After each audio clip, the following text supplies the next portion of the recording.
Magandang araw Laguna, ako po si RJ. At ako naman si Thea. Sama-sama nating pagsaluhan ang magagandang kwento, masasayang karanasan at makabuluhang usapan Lahat ng yan dito lang sa Season 9 ng dito sa Laguna.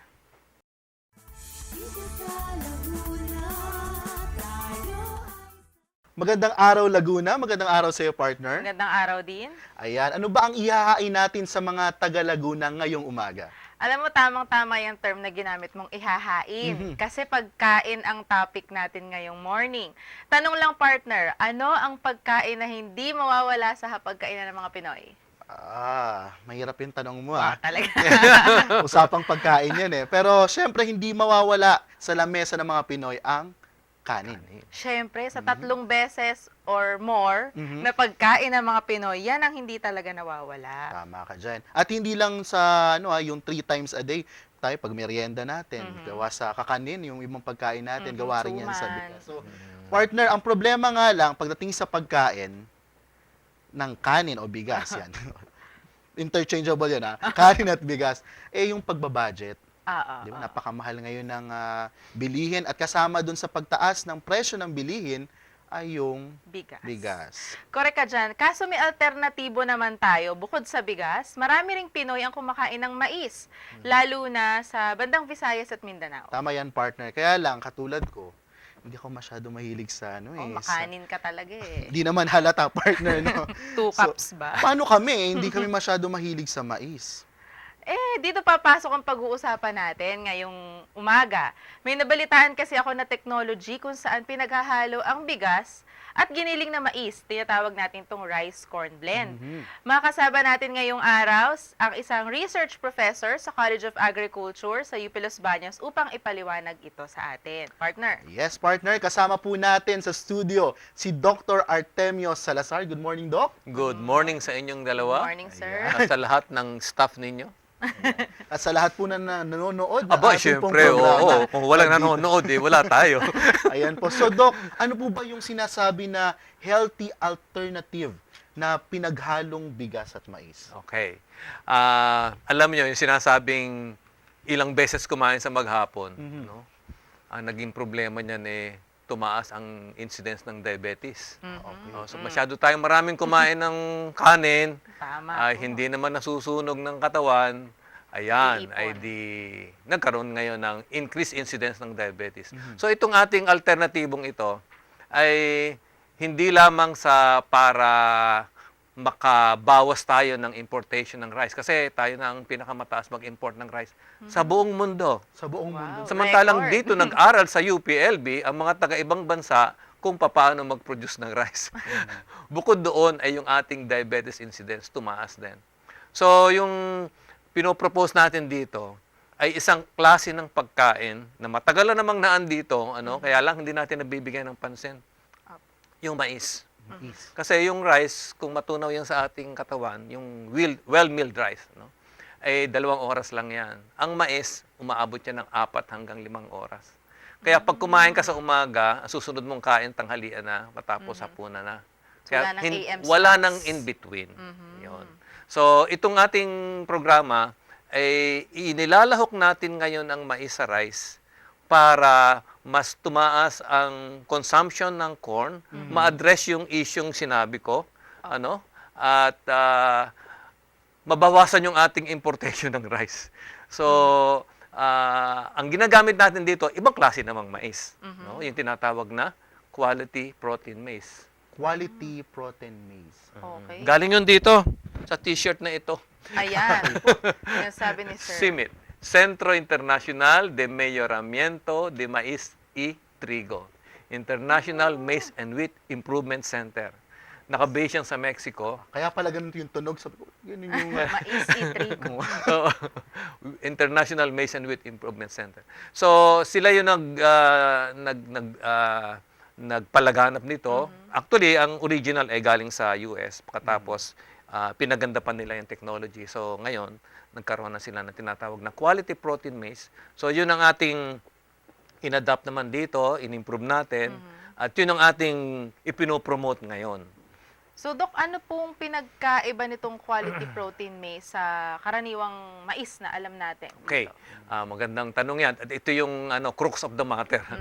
Kasi yung ordinaryong, una muna, iba-ibang klase ng mais. Apa. Merong mais na matigas, merong mais na malagkit, at may mais naman na matamis, at meron ding pumuputok. Yung popcorn pumuputok. Okay. So yung mais na matamis at saka mais na malagkit ay yan ay madaling masarap pero madaling matunaw sa katawan. So ang gusto natin dito yung mais na dahan-dahang matunaw. Yan yung flint corn. So yun yung ating pinopromote dito na isinasama sa bigas. At itong mais na ito, mataas ang lysine at tryptophan. Dalawang essential amino acids na kalamitay wala sa mais, wala din sa bigas. So, may iba siyang nutritional content na even sa mga malnourished children ay pwedeng gamitin. Siguro, Doc, i-explain natin, nabanggit niyo yung amino acid. So, ano po bang ginagawa sa katawan ng tao? Well, lahat tayo may protina, no? Muscles natin, iba't ibang cells ng body natin, may protein. Ang building blocks niyan ay amino acids. So, basic naman yun sa biology. Merong mga amino acids na nasisynthesize ng body. At merong mga amino acids na hindi nasisynthesize. Yun ang tinatawag na essential. Kasi kinakailangan mong idagdag para magkaroon ka noon. So, yung dalawang essential amino acids na wala sa ordinary corn at sa rice ay meron dito sa QPM.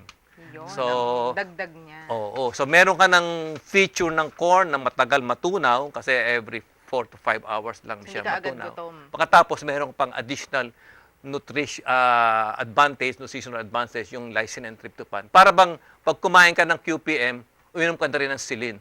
Okay. Wala namang walang bayad sa akin ng silin dito.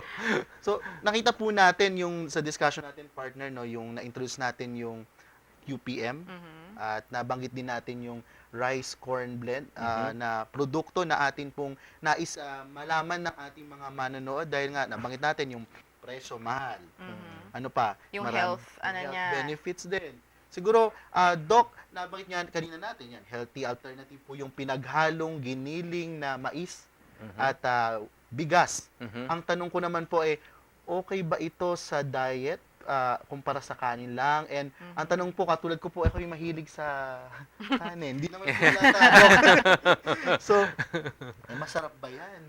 Yung aming realization dito, pag ikay nag-promote ng pagkain, maski na anong Healthy.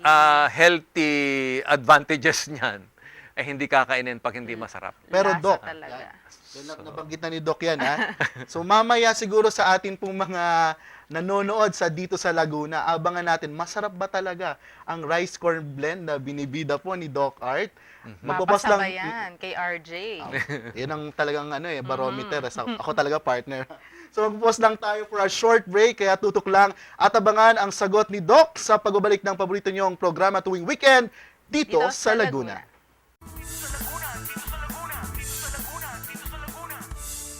Ba't ka ba sasakay kung malapit lang? Ba't ka pa gagastos kung may paa naman? Maglakad na lang, ito'y makabubuti pa.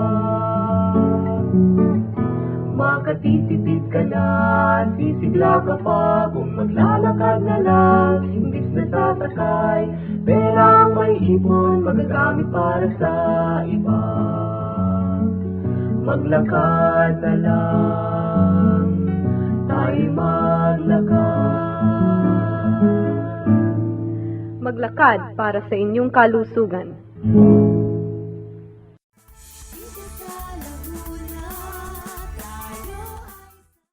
At nagbabalik po ang Dito sa Laguna. Kasama niyo pa rin po kami. Ako po si RJ at ang aking partner si Thea. At ang ating special guest this morning, walang iba kundi si Doc Art. So pinag-uusapan po natin ang tungkol pa rin po sa rice corn blend o yung pinaghalong bigas at mais. Ngayon po, Doc, diretso tayo sa ating nabiting usapan. Healthy ba? Paano naging healthy tong rice corn blend? Okay. Kaya sa healthy, gawa ng corn. Okay. Okay, yung quality protein maize na yon. Dahil sa mabagal siyang matunaw sa katawan, ano? Kaya nga ang tawag diyan ay low glycemic index. Saan ba nanggaling yon? Yun. Yung glycemic galing yon sa glycem.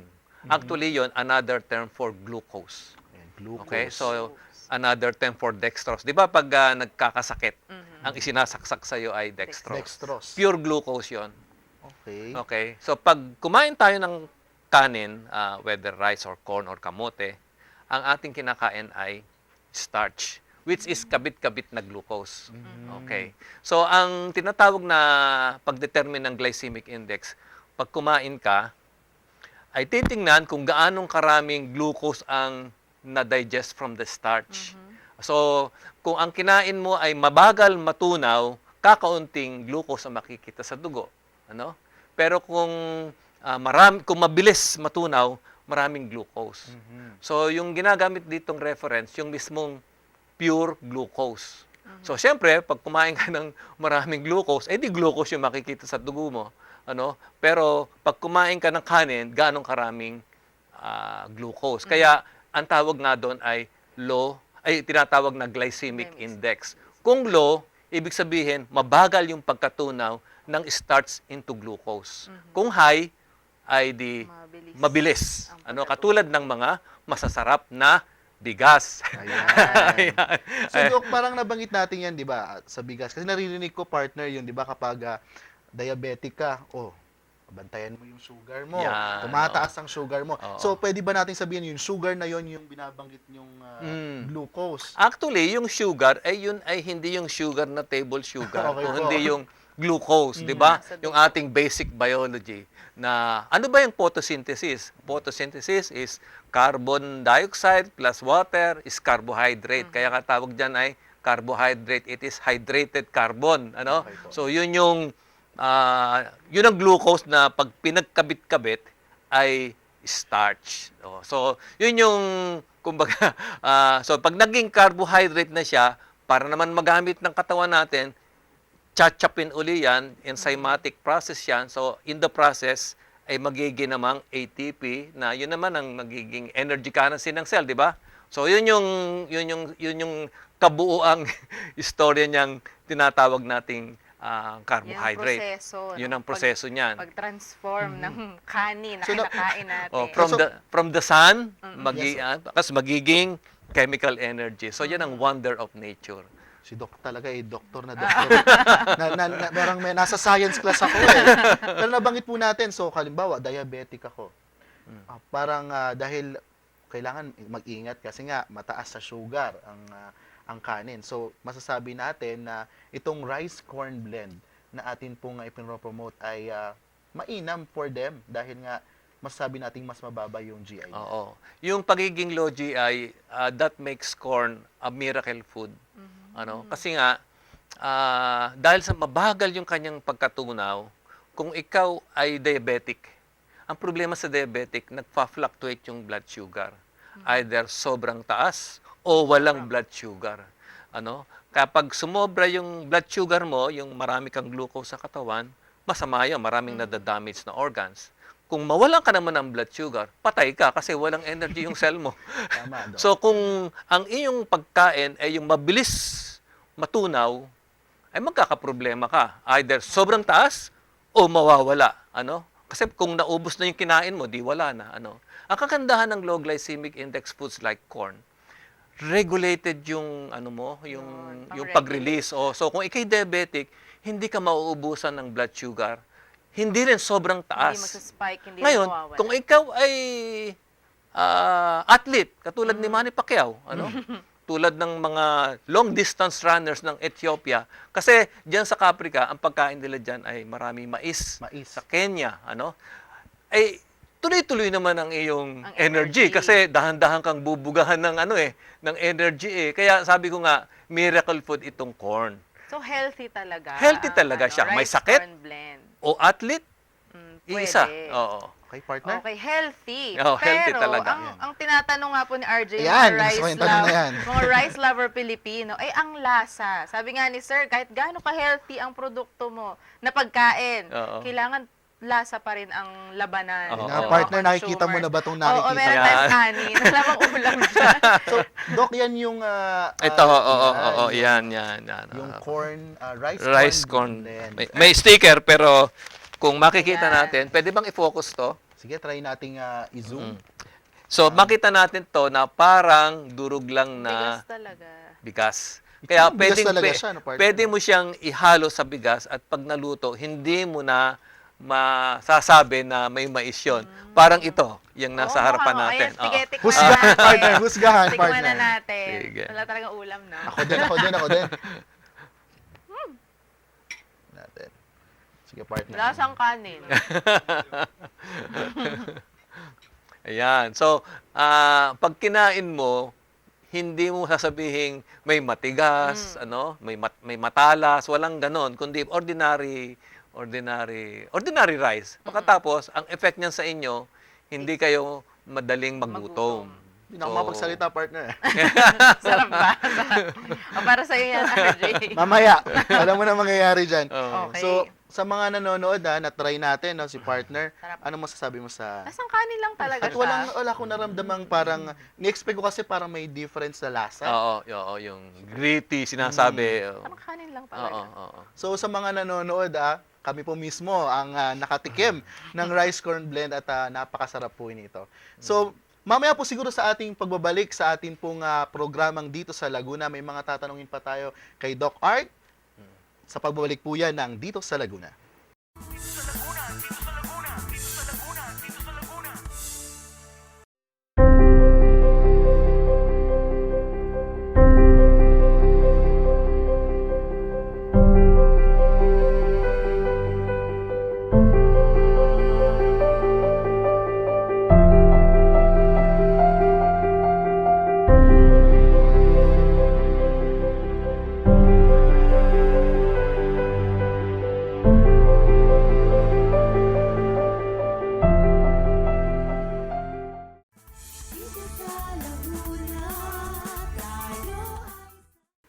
Nagbabalik nga po tayo dito sa Laguna. Kasama po natin si Doc Art at si partner RJ. So ito nga, kanina may kanin dito, kinain na nila.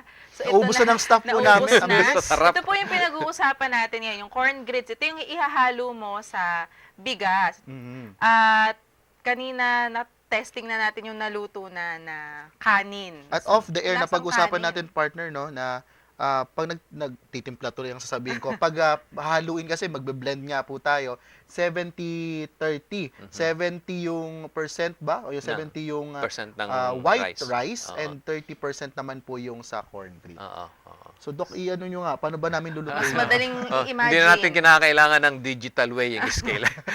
Ano lang po yan? Basically, 2 parts ng rice Mhm. and Rice. 1 part Okay. ng... Corn. so, kumbaga, meron kang cups, measuring cups, gano'n na lang. 1, 2 rice, tapos 1 corn. Tapos Yun. po, Doc, ngayon, yung tubig. Ang tubig, ganito yan. Kapag rice ang iluluto mo, di ba, 1:1. Aba, normal. Okay. Pag corn, 2:1. So, 2 cups of water per cup Mas of marami ang tubig. corn. Dagdag tubig lang Kaya tayo. kung halimbawa, magsasaing ka ng 2 cups rice Mhm. at saka 1 cup corn, bali ang mangyayari dyan, 2 plus 2 is 4. 4 cups water. So, wala naman halos pinagbago doon. Wala ka ng extra kung ano-ano pang mga preparasyon para iluto. Basta dadagdagan mo lang, tubig lang ang katapat ng mais na matigas. Yeah, tubig lang, RJ. Tubig lang. Tubig ang katapat. Okay, so alam na natin yung paano lutuin, natikman na natin kanina, lasa talaga siyang At kanin. nutritious, di ba? Nutritious at healthy. Pero ang tanong, gaya ng Yan. concern kanina ni RJ, magkano po ba at available na po ba ito sa mga mamimili? Ayan. Dalawa yon ano? Mm. Magkano at saan? Okay. Yung magkano, generally, ang corn ay mas mura.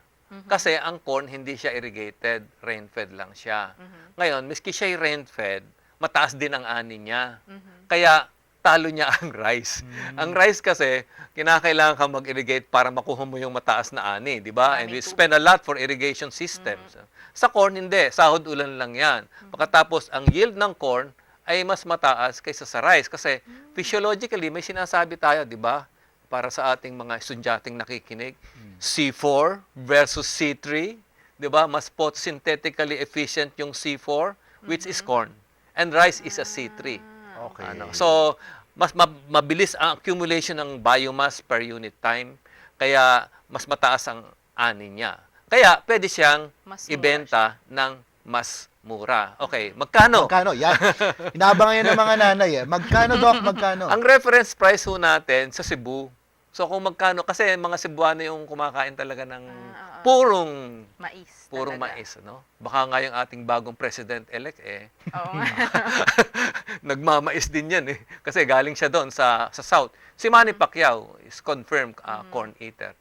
Ang presyo niyan sa ngayon, nagtatanong lagi kami, around 35 pesos. So ang rule of thumb niya is about 3 to 5 pesos cheaper than rice. Kaya pag mas mura ang rice, mas mababa ang presyo nito. Kung mas mahal ang rice, Tumataas para din. nagfo-float siya, it is generally cheaper than rice. 5 pesos, So, malaking bagay yan. kaya- Malaking sa bagay. bulsa. Oo, malaking bagay. Kaya nga ito hindi namin ito pinopromote lang para sa mga mayayaman kasi they could take care of themselves.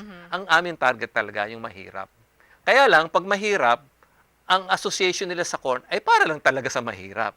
So kung halimbawang yung mga mayayamang tulad ng ibang nanonood dito, nakikinig sa atin, ay kakain ng corn, ay meron kaming mga buyers ng corn grits from Ayala Alabang, from Forbes Park, mga pasyente ng Makati Med, mga mayayaman talaga. Ay pagkatapos, kung kumakain yung ganung mayayaman, ay bakit naman ako hindi kakain kung ako'y ordinary lang Perception tao? na Oo. pwede Kaya siya. importante dito sa ating advocacy, yung i-correct yung perception that corn is not for the poor because it is an inferior food. It is for everybody, Doc, whether you are rich or you are poor. saan natin mabibili yan, Doc? Nabanggit nyo, yung Bibili na presyo. po si RJ. Bibili na po kasi ako eh. After nitong program natin. Saan po ba kami makakabili? Incidentally, basta't ako yung nagtotok na ganito, talagang yan ang huling tanong saan makakabili. Nakukumbinsi sila. Sa ngayon, ay kami lamang ang nagpo-produce niyan dito sa UPLB, sa IPB. Institute of Institute of Plant Plant Breeding Breeding. dito sa UPLB sa college. Ngayon, ang idea naman namin dyan ay ipopromote lang at ipapakita yung technology. So, kapag nakapag-create na tayo ng demand, at nakita ng mga investors, mas maganda nga sana yung mga maliliit lang na investors At nakita nilang, may demand, makatapos, paano nga ba ang technology? Punta lang ho kayo sa IPB at ituturo namin sa inyong lahat. Wala kaming itinatago dyan. Ito'y pinondohan ng taxes ng bayan, kaya lahat ng proseso dyan ay ipapaliwanag namin sa inyo. Wala ho kaming commission dyan. Wala ho kaming kinikita dyan. Ang gusto lang ho natin, ma-address yung ating rice self-sufficiency. So, Doc, halimbawa kami ni Thea, interesado po kaming mag-venture at business. napatunayan po namin na mukhang potential tong negosyo dahil hindi pa ito masyadong kilala. At maganda naman ang ating produkto. Ano pong gagawin namin, Doc? Makipag-coordinate lang ho sa UPLB, dun sa Office of Public Relations, Office of the Chancellor, at ituturo na kayo sa amin. Kami lang namang unit ang nag-provide ng ganyang klaseng service. At yun na, mag-arrange tayo ng training. Tuturuan namin kung paano magpalaki ng mais, paano mag-process ng mais, paano maggawa ng grits. So pati yung pag-design ng mill, ipapakita rin namin ano yung parts niyan, kaliit-liit ang tornilyo, papakita ho namin sa inyo. Talagang lahat. Lahat, the whole process. lahat, oo. Okay. Salamat po, Doc Art. Siyempre, alam ko may mensahe pa kayong nais iparating after explaining yung ating produkto din. Meron pa po ba kayong nais na Oo, ang banggitin? isang magandang nangyari ay ito'y pinatronize na ng ating sariling university, nagbigay na ng order yung ating Vice President for Administration na i-encourage na itong pag-adapt ng rice corn blend sa lahat ng campuses Okay. natin. So, nag-umpisa na kami sa Diliman, susunod ay Manila, And of course, nag-umpisa talaga dito LB. sa UPLB. Ito ba yung papakain natin sa mga staff or sa canteen? Ano po ba yung... Dito sa UPLB, through the Business Affairs Office, ay ito na yung kumbaga ini-adapt ng mga concessionaires natin. So available na ito sa studentry. Ano? So pagtanong ko sa canteen mamaya, yan by rice corn blend. Kaya yung mga sa meeting natin, may mga Oo. kain. Dapat pag meron kayong mga gathering, kung ano man party, ay para makatipid-tipid kayo sa ulam. Sa kanin, ay ito na. Ayan. Muli maraming salamat, Doc. Salamat po sa pagpapaunlak sa ating programa. Huwag po kayong aalis at magbabalik po ang Dito sa Laguna.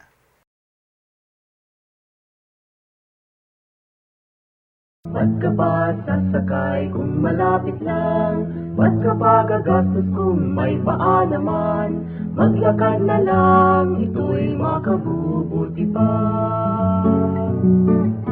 Makatitipid ka na, sisigla ka pa. Kung maglalakad na lang, imbis na sasakay. Perang may ipon, magagamit para sa iba. Maglakad na lang, tayo maglakad. Maglakad para sa inyong kalusugan.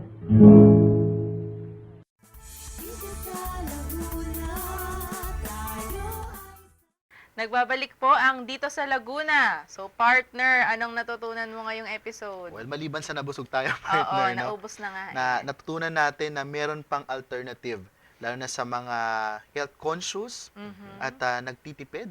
Ayan, Yes. ito po yung rice corn blend. Sa mga kababayan natin dito sa Laguna, it's about time to try itong produktong technology na dito rin mismo sa ating probinsya dahil ang UPLB po ay nasa Laguna. Ikaw, Yes. partner? Ang nakuha ko dyan, hindi lang siya healthy, mura, dapat di natin associate na yung corn ay pang mahirap lang. Everyone makikinabang if kung isama natin yung corn grits sa diet natin. Healthy, mas mura, makakatulong pa tayo sa agrikultura ng Pilipinas, 'di ba, partner? Ayan. At dahil dyan, alam ko excited ka sa part 2. May part 2? Kain uli eh. Alam ko yan eh. So, abangan mo. Titikman natin. Abangan natin ang programa, ang part 2 ng ating programa. Doon natin malalaman yung iba't ibang mga produkto na gawa sa rice corn blend. So sa mga nakikinig at nanonood po sa atin, may part 2 ang ating tungkol sa rice corn blend. So excited na po tayo sa next episode. Pero sa ating mga avid viewers, salamat po sa patuloy na pagsubaybay sa ating programa. Maaari po kayong magpaabot ng komento o mungkahi patungkol sa ating mga episode sa numerong 536-2433 o kaya sa mga mahilig mag-Facebook, facebook.com/Dito sa Laguna. Muli, ako po si RJ. At ako naman si Thea, hanggang sa susunod na episode ng Dito sa Laguna. Dito sa Laguna, tayo ay sama-sama. Matuto sa ating kwento, magkulay na karanasan. Dito sa Laguna, tayo ay sama-sama. Matuto sa ating kwento, magkulay na karanasan.